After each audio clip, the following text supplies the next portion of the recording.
4 tahap pemikiran yang menentukan kejayaan anda. 3 saat ini boleh ubah masa depan anda. Tahukah anda ramai orang Malaysia masih gunakan pemikiran tahap rendah, sementara mereka yang telah berjaya sudah pun berada di tahap keempat.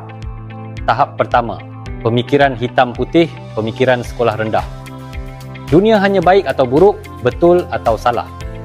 Macam pelajar di SK Taman Melati yang selalu tanya, "Cikgu, orang ni jahat ke baik?"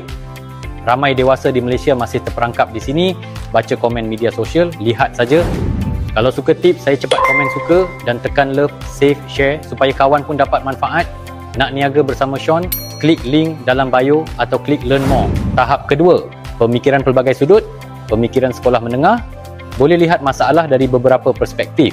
Contoh, kalau dari sudut kewangan memang rugi, tapi dari sudut pengalaman sangat berharga, lebih baik tapi masih belum cukup untuk berjaya. Tahap ketiga, pemikiran relatif, pemikiran universiti. Faham yang betul salah bergantung pada konteks. Seperti yang faham bahawa cara komunikasi dengan pelanggan Jepun berbeza dengan pelanggan tempatan. Sudah banyak yang berada di tahap ini tapi belum cukup untuk jadi pemimpin hebat.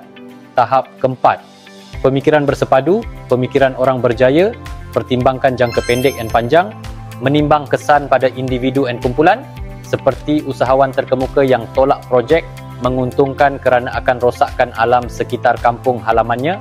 Hanya 7% rakyat Malaysia mencapai tahap ini.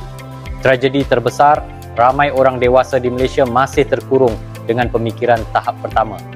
Tubuh besar, minda masih budak-budak. Peniaga yang berjaya di seluruh Malaysia telah berubah ke pemikiran tahap keempat. Yang lain masih tertanya-tanya kenapa tak maju-maju.